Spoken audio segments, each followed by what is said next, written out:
जय हिंद दोस्तों, स्वागत है आपका हमारे YouTube चैनल में। जैसा कि हमने पिछले वीडियो लेक्चर में विद्युत धारा को जाना था और विद्युत धारा में हमने समानांतर क्रम और श्रेणी क्रम को समझा था, जिसमें श्रेणी क्रम को किस प्रकार जोड़ा जाता है, समतुल्य उसका क्या होता है और समानांतर क्रम का समतुल्य क्या होता है, समतुल्य प्रतिरोध क्या होता है, हम उसको जानने की कोशिश किए थे। ठीक, आज के वीडियो लेक्चर में हम विद्युत धारा का उसमें प्रभाव को जानने की कोशिश करेंगे कि विद्युत धारा जब इस कलम से इस चालक में से जाएगा तो इसमें हीट कैसे उत्पन्न होगा, इसमें हीट उत्पन्न होगा तो क्या होगा। तो सबसे पहले इसको पढ़ते हैं, आखिर विद्युत धारा का उसमें प्रभाव होता क्या है। जब किसी चालक से विद्युत धारा प्रवाहित की जाती है तब वह चालक गर्म हो जाता है। मीन्स मान लीजिए कि ये चालक है और इसमें से जब हम विद्युत धारा को प्रवाहित करेंगे तो यह चालक क्या हो जाएगा, गर्म हो जाएगा। अर्थात विद्युत ऊर्जा का उष्मा में रूपांतरण हो रहा है। विद्युत ऊर्जा जो इसमें चल रहा है, विद्युत ऊर्जा जो इसमें ट्रांसफर हो रहा है, इसका विद्युत ऊर्जा है किसमें चेंज हो जा रहा है, उष्मा में चेंज हो जा रहा है। और उसी को हम विद्युत धारा का उष्मीय प्रभाव कहते हैं कि विद्युत धारा के कारण उष्मीय प्रभाव हो रहा है। आप बोलिएगा कि आखिर इसमें उष्मा का प्रभाव आ कहां से रहा है, इसमें हीट आ कहां से रहा है। तो देखिए, अगर यह चालक है तो कहीं ना कहीं यह प्रतिरोध को उत्पन्न करेगा। प्रतिरोध विद्युत धारा का गुंडा होता है। प्रतिरोध विद्युत धारा का कौन होता है, गुंडा होता है। जब ये एन से इधर जाएगा करंट तो क्या होगा, रेजिस्टेंस उसको रोकेगा, और रेजिस्टेंस जब प्रतिरोध इसको रोकेगा तो वो घसरन करके उसके ऊपर जाएगा। करंट क्या करेगा, उसको घसीटते हुए बोलेगा हम तेरे ऊपर से जाएंगे, और इसी तरह धीरे धीरे क्या होगा, घसरन के कारण, विद्युत धारा के कारण, घसरन के कारण इसमें उष्मा आएगा, और उष्मा के कारण हीट आएगा, और हीट का प्रभाव को ही विद्युत धारा का उष्मा का प्रभाव कहते हैं। मतलब किसी चालक में प्रवाहित विद्युत धारा द्वारा उत्सर्जित उष्मा का परिमाण उसके द्वारा चालक के प्रतिरोध के विरुद्ध किए गए कुल कार्य के बराबर होता है। मीन्स कि ये चालक है, क्या है, ये चालक है। जब इसमें से विद्युत धारा जब इसमें से प्रवाह होगा तो ये प्रतिरोध, इसमें जो एक्टिव प्रतिरोध रहेगा, जो एक्टिव गुंडा रहेगा, इसको जाने से रोकेगा।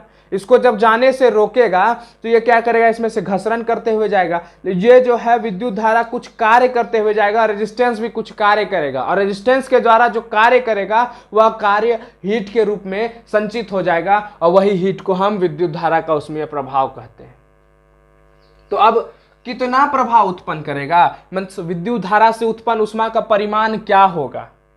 तो उस परिमाण को जानने के लिए मान लीजिए हम एक परिपथ को लेते हैं जिसमें एक V वोल्टेज का करंट लगा हुआ है। क्या लगा हुआ है, V वोल्टेज का बैटरी लगा हुआ है। इसी से I करंट सप्लाई हो रहा है। क्या हो रहा है, I करंट जो है, इसमें से I विद्युत धारा इसमें से जा रहा है, और यह एक रेजिस्टेंस R है, यह एक प्रतिरोध R लगा हुआ है, जिसके बीच का विभव अंतर, जिसके बीच का पोटेंशियल डिफरेंस क्या है, V है।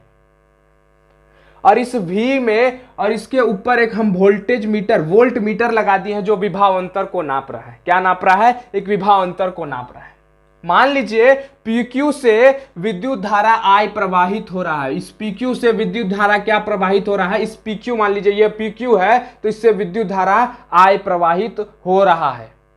तो चालक का एक सिरा से दूसरा सिरा, मीन्स एक सिरा ये दूसरा सिरा से जो धारा प्रवाहित हो रहा है उसमें से आवेश का परिमाण क्या होगा, Q is equal to IT होगा। वह जो आवेश इसमें से एक सेकंड में कितना एम्पियर करंट इसमें से गया, एक सेकंड में कितना एम्पियर इसमें से गया, उसी को हम आवेश बोलेंगे। और उस आवेश जो एक सिरा से एक दूसरे सिरा के बीच में कितना, एक सेकंड में कितना एम्पियर गया, वही हम Q is equal to IT में दर्शाएंगे।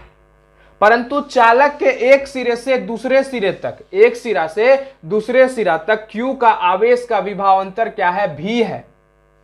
क्या हो जाता है, एक सिरा से दूसरे सिरा तक जाने में विभवांतर कुछ चेंज आता है, और उस विभवांतर के द्वारा जो है कुछ कार्य किया गया, वो कार्य किससे दर्शाते हैं, W is equal to QV। क्योंकि यहाँ के इलेक्ट्रॉन को यहाँ तक कौन पहुंचाया, एक बिंदु से दूसरे बिंदु तक कौन पहुंचाया, तो विभवांतर पहुंचाया। तो विभवांतर जब इस बिंदु से इस बिंदु तक इसको पहुंचाया तो इसके द्वारा कुछ ना कुछ कार्य किया गया होगा। उसी कार्य को W is equal to QV के रूप में दर्शाते हैं। मान लीजिए इसको हम समीकरण 1 ले लेते हैं, इसको समीकरण 2 ले लेते हैं, और ये दोनों समीकरण को मिलाने पर हम यह देखते हैं कि W is equal to Q भी है और Q is equal to IT है। तो इस Q का मान उठाकर इसमें जब रखेंगे तो W is equal to IT into V हो जाएगा। ओम्स लॉ के हिसाब से क्या होता है, V is equal to IR होता है। ओम्स लॉ के हिसाब से V is equal to IR होता है। और v का मान जब हम इस इक्वेशन 3 में रखते हैं, समीकरण 3 में रखेंगे तो क्या हो जाएगा, W is equal to I R और v के जगह पे आई आर, तो v के जगह पर I R, W is equal to I T into V, तो आई आर जब रखे तो क्या हो जाएगा, W is equal to I square R T, W is equal to I square R T. और कुछ समय बाद, कुछ समय t समय के बाद, जब प्रतिरोध R को पार करने के बाद, मान लीजिए ये प्रतिरोध यहां पर लगा हुआ है, ये प्रतिरोध यहां पर लगा हुआ है, और जब विद्युत धारा इसमें से पार कर जाएगा, क्या कर जाएगा, मान लीजिए एक विद्युत धारा यहां से चल रहा है और यह विद्युत धारा उसमें से जब पार हो जाएगा तो ये चालक के द्वारा जो संचित कुल कार्य होगा वो किसमें, ऊर्जा में चेंज हो जाएगा, और वह ऊर्जा को हम U से दर्शाएंगे, और U is equal to I square R T होता है। क्या होता है, U is equal to I square R T होता है, और यही विद्युत धारा का उत्पन्न ऊष्मा का परिणाम होता है, यही परिमाण होता है। और ऐसा यूनिट हीट का क्या होता है, उष्मा का ऐसा यूनिट क्या होता है, जूल होता है। क्या होता है, उष्मा का ऐसा यूनिट क्या होता है, जूल होता है। और इसको सीजीएस यूनिट, 3 तरह का यूनिट होता है, एक सीजीएस होता है, एक एमकेएस होता है, और अभी जिस यूनिट को हम पढ़ते हैं उसको हम एसआई यूनिट कहते हैं। सीजीएस का मतलब सेंटीमीटर, ग्राम और सेकेंड, एमकेएस का मीटर, किलोग्राम और सेकेंड। तो अभी हम जिस यूनिट को पढ़ते हैं वो ऐसा यूनिट होता है, और सीजीएस यूनिट में हीट को क्या बोलते हैं, कैलोरी बोलते हैं। जैसे कोई हम लोग दौड़ने जाते हैं तो हम लोग बोलते हैं कि इतना कैलोरी हम लोग का वजन घट गया, इतना कैलोरी हम लोग का वजन घट गया, इतना कैलोरी हम लोग पसीना बहाए, इतना कैलोरी खाना खाएं, तो वही कैलोरी, एक कैलोरी किसके बराबर होता है, 4.186 जूल के बराबर होता है, मीन्स 4.2 जूल के बराबर होता है। मोस्ट इंपॉर्टेंट, याद रखिएगा, एमसीक्यू में पूछा जाता है। इक्वेशन 4 से ये जो इक्वेशन कहाँ गया, ये इक्वेशन जो 4 है, इससे 3 बात मिलकर आती है। क्या आती है, इससे 3 बात याद आती है। 3 बात आती है, यह है कि जब एनर्जी जो है समानुपात होता है विद्युत धारा का स्क्वायर के बराबर, मीन्स U जो है डायरेक्टली प्रोपोर्शनल होता है आई स्क्वायर का। एनर्जी जो है, एनर्जी जो संचित होता है वो विद्युत धारा के स्क्वायर के बराबर होता है। विद्युत धारा के स्क्वायर के बराबर कब होगा, जब रेजिस्टेंस, जब प्रतिरोध जो है T, प्रतिरोध जब सामान्य हो और T समय तक लगता रहे, तब एनर्जी जो है किसके बराबर होगा, किसके समानुपात होगा, आई स्क्वायर के बराबर होगा। मीन्स अगर एनर्जी 1 जूल है, एनर्जी क्या हो 1 जूल है, तो करंट जो है 1 स्क्वायर है। अगर एनर्जी 2 जूल है तो करंट 4 एम्पियर लगेगा। करंट कितना लगेगा, 4 एम्पियर लगेगा। और एनर्जी जो है प्रतिरोध का समानुपात होता है। एनर्जी क्या होता है, प्रतिरोध का समानुपात होता है। एनर्जी किसके समानुपात होता है, प्रतिरोध के समानुपात होता है। प्रतिरोध के समानुपात जब कब होगा, जब करंट जो है T समय तक सामान्य रूप से प्रवाहित होते रहे। और एनर्जी जो है T का भी समानुपात होता है। कब, जब रेजिस्टेंस लगते रहे, प्रतिरोध आई प्रतिरोध से रेजिस्टेंस जब लगते रहे सामान्य रूप से, तब वो जो है U जो है डायरेक्टली प्रोपोर्शनल टू T होता है। क्या होता है, T होता है। अब जूल का ऊष्मीय नियम को पढ़ेंगे। जूल के द्वारा जो ऊष्मा का नियम दिया गया था, joules law of heating, joules law of heating effect को पढ़ेंगे। जूल्स का ऊष्मा नियम क्या था, हमने पिछले सेक्शन में यह पढ़ा कि W is equal to I square R T होता है। क्या होता है, W is equal to I square R T होता है। मीन्स आई जो V is equal to I R होता है ओम्स लॉ के हिसाब से, तो I इज इक्वल टू क्या होगा, V बाय आर होगा। और इसी V बाय आर को जब हम यहां रखेंगे तो V square by R square होगा, और यह R कट जाएगा। तो W इज इक्वल टू क्या हो जाएगा, V square by R T हो जाएगा। लेकिन कुछ समय बाद जब रेजिस्टेंस करंट जो है इस रेजिस्टेंस को पार कर जाएगा, तो एनर्जी जो है किस वर्क डन जो है एनर्जी के रूप में संचित हो जाएगा, तो वह energy U is equal to V square by R T हो जाएगा। और यदि एक ही विभवांतर, मान लीजिए एक विभवांतर में 2 गो प्रतिरोध लगा दिए, तो ऊष्मा गजब का होगा, क्योंकि एक प्रतिरोध के द्वारा तो ऊष्मा उत्पन्न ही हो रहा है। अगर हम दूसरा प्रतिरोध और लगा दिए तो ऊष्मा तो और उत्पन्न होगा, ऊष्मा और उत्पन्न होगा। और वही जूल्स लॉ ऑफ ऊष्मीय नियम कहता है। जूल्स लॉ ऑफ ऊष्मीय नियम यही कहता है कि जब हम किसी भी चालक में से विद्युत धारा को प्रवाहित करेंगे, और वह विद्युत धारा के अंदर जो चालक के अंदर जो रेजिस्टेंस, जो प्रतिरोध है, वह प्रतिरोध जब अपोज करेगा इस करंट को रोकने का प्रयास करेगा, और वो जो घसरण पैदा होगा, उसी घसरण को हम जूल्स लॉ ऑफ ऊष्मीय नियम कहते हैं, क्योंकि उस घसरण के कारण हीट उत्पन्न होता है, और उस हीट को कहते हैं W is equal to V square by R T, या U is equal to V square by R T. इतना दूर हम लोग विद्युत धारा का उष्मीय प्रभाव को पढ़े, उष्मीय का परमाणु को पढ़े, जूल्स लॉ ऑफ उष्मीय नियम को पढ़े, मतलब हीट के बारे में सब कुछ समझ लिए। अब विद्युत शक्ति के बारे में पढ़ते हैं। विद्युत शक्ति, विद्युत पावर को पढ़ेंगे। किसको पढ़ेंगे? पावर को पढ़ेंगे। इलेक्ट्रिकल पावर क्या होता है, जो हम लोग यूज करते हैं मोटर, उसमें इलेक्ट्रिकल पावर का इस्तेमाल क्या होता है, उस चीज को पढ़ेंगे। तो विद्युत शक्ति क्या होता है?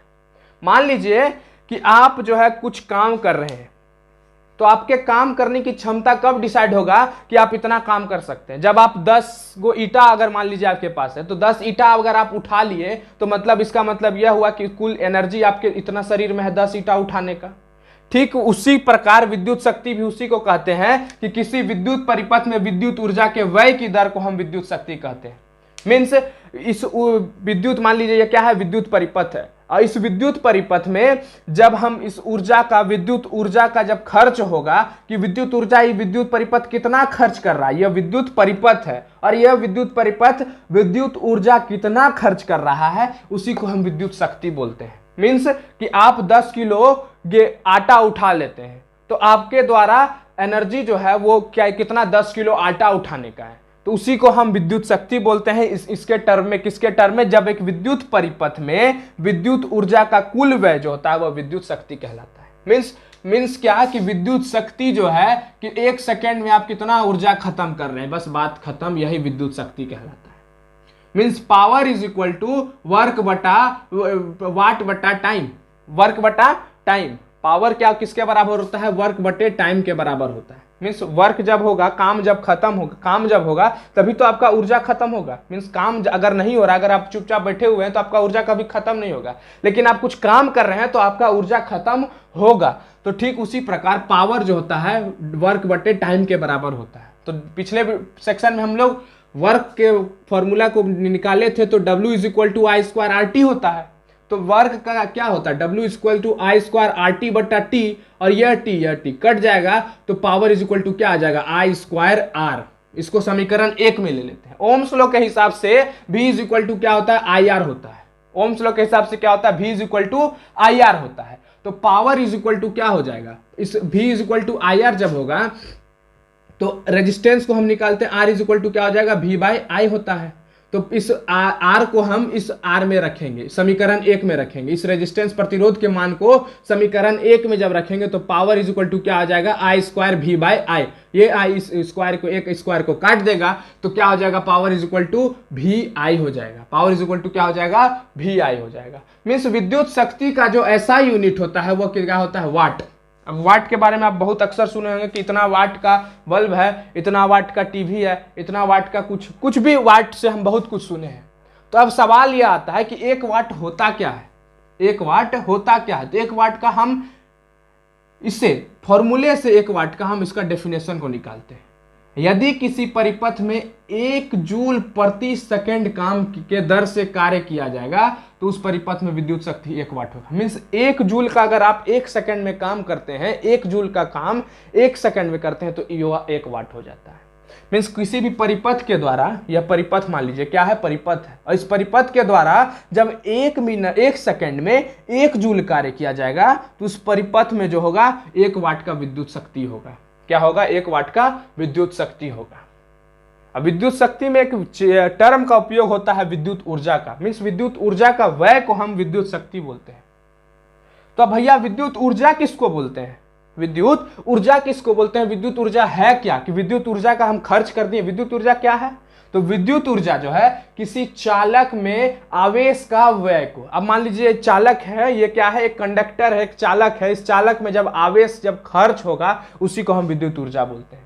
क्या बोलते हैं? विद्युत ऊर्जा बोलते हैं। मान लीजिए जैसे कि एक इलेक्ट्रिक बल्ब को हम लेते हैं। क्या लेते हैं? एक इलेक्ट्रिक बल्ब, जो आपके घर में एक बल्ब लगा हुआ है। वह बल्ब जब हम घर में हम लोग का कितना वोल्ट आता है वो सबको पता है। 9 क्लास में हम लोग 8 क्लास में पढ़े हुए हैं कि हम लोग के घर में 220 वोल्ट का करंट आता है। कितने वोल्ट का करंट आता है? 220 वोल्ट का करंट आता है। अब वह बल्ब जो है कितना वोल्ट लेता है? मात्र 6 वोल्ट। मान लीजिए 6 वोल्ट का आप घर में लगाएं तो वो बोलिएगा कि आप 6 वोल्ट का शक्ति कौन ले रहा है? बल्ब ले रहा है। अर्थात इसका मतलब 6 वोल्ट का शक्ति लेने का मतलब क्या हुआ कि वह प्रति सेकंड यह बल्ब जो है 60 जूल खर्च कर रहा है। विद्युत ऊर्जा कितना खर्च कर रहा है? 60 जूल विद्युत ऊर्जा का खर्च कर रहा है। 60 जूल विद्युत ऊर्जा का खत्म कर रहा है। कौन खत्म कर रहा है? तो यह बल्ब खत्म कर रहा है। इस विद्युत ऊर्जा का व्यय हो रहा है। विद्युत ऊर्जा किसको बोलते हैं? जब इस चालक में आवेश का व्यय होता है। इस चालक में मान लो आवेश कितना खत्म हुआ, उसी को हम विद्युत ऊर्जा बोलेंगे। क्या बोलेंगे? विद्युत ऊर्जा बोलेंगे। तो 1 किलोवाट आवर के बराबर क्या होता है? 1 यूनिट। यूनिट के बारे में सुने होंगे, जब आपके घर में बिजली बिल जो लगती है वो यूनिट में आती है। किस में आती है? यूनिट में आती है। और उसी यूनिट जो है किसके बराबर? 1 किलोवाट के बराबर। एक यूनिट जो होता है वह 1 किलोवाट के बराबर होता है।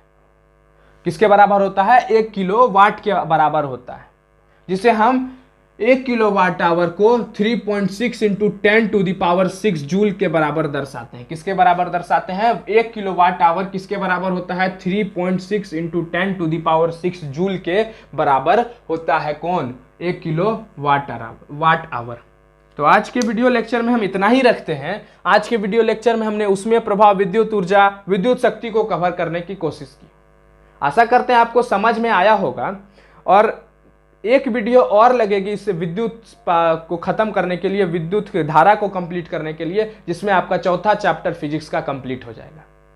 तो एक वीडियो में हम इसको पूरा फिनिश कर देंगे, विद्युत शक्ति को, विद्युत धारा को एक वीडियो और लगेगा खत्म करने में, वो विद्युत धारा पूरा खत्म हो जाएगा। उसके बाद एक दिन का हम लोग पूरे क्वेश्चन सीरीज रखेंगे, जो VVI क्वेश्चन सीरीज होगा, very very important question series होगा। वह क्वेश्चन सीरीज हम एक दिन के लिए रखेंगे, वो एक वीडियो में और खत्म कर देंगे। तो आज के लिए इतना ही रखते हैं। धन्यवाद। जय हिंद।